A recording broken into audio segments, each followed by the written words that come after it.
Bonjour et bienvenue à Eurosatory News. Je suis Akil Wingate.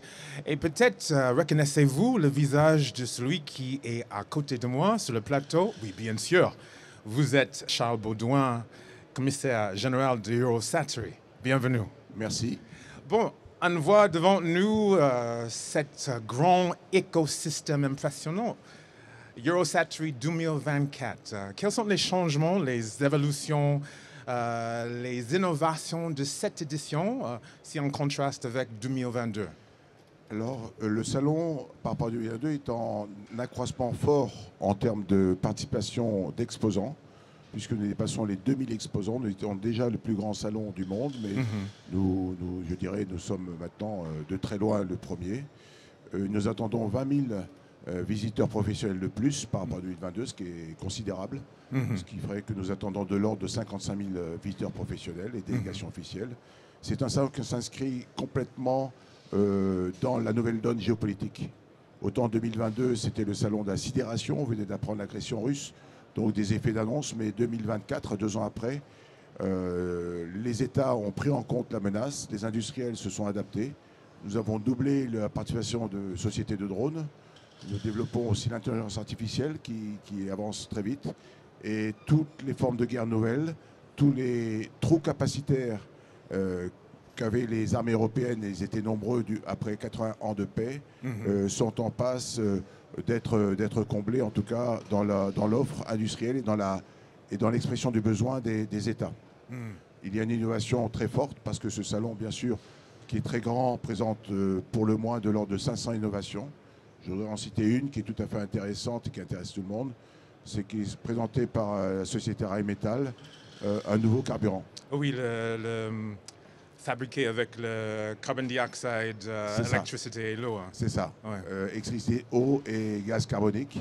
Un carburant qui n'est pas fossile, qui est une alternative à la biomasse, qui s'intègre dans tous les types de moteurs sur les normes européennes et qui convient bien sûr aux avions. Je crois que là, on a une illustration de l'adaptation à la fois au fait qu'il faut se séparer des énergies fossiles et qu'il faut, en tout cas pour le domaine des armées, on ne peut pas passer au tout électrique, c'est pas possible avec des blindés de 30 à 60 tonnes, on ne peut pas être au tout électrique. Donc il faudra bien conserver un carburant et donc ce carburant unique en général pour les avions et les blindés qu'on a déjà sur l'état d'opération, on va pouvoir une nouvelle forme de carburant. C'est un exemple d'innovation, un côté d'innovation tout à fait étonnante aussi sur le traitement des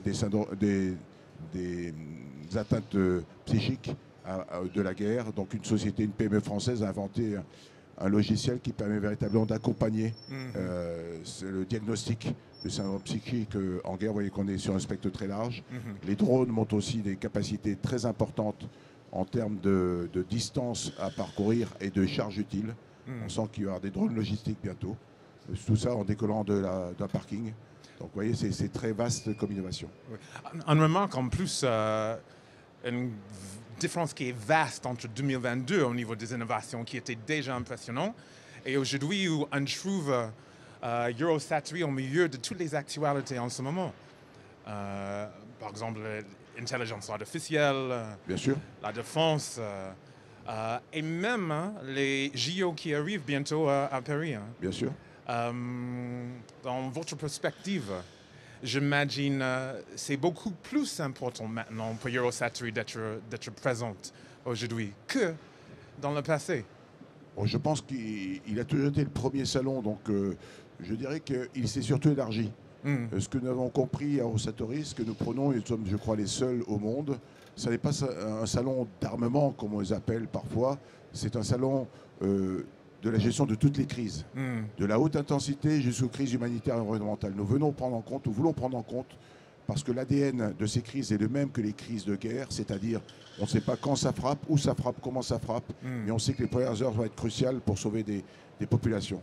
Et donc nous avons ici sur Eurosatory une offre aussi sur la gestion des crises humanitaires et environnementales. Donc un spectre très large pour les États ou les communautés comme l'Europe, les supra-États, de pouvoir prendre en compte les défis du XXIe siècle, qui a commencé en 2020 avec la pandémie.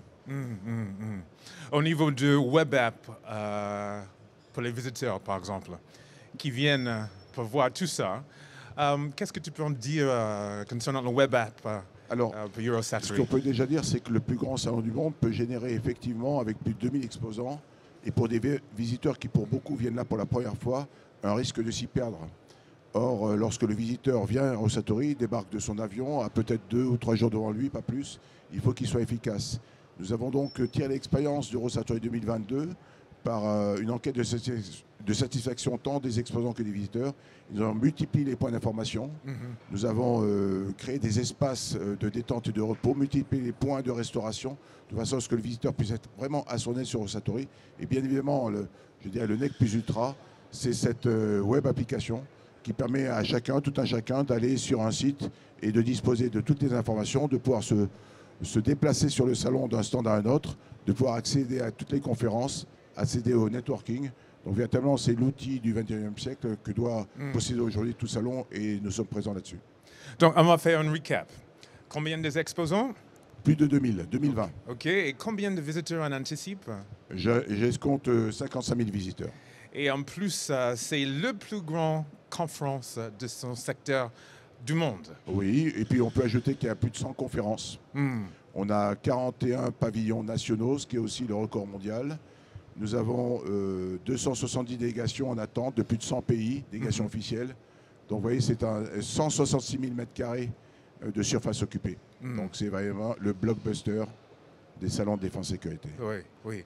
Avant de partir, est-ce qu'il y a une surprise qu'on peut spoiler pour les gens qui regardent Eurosatory News en ce moment? Moi, je dis simplement que j'aurais deux choses.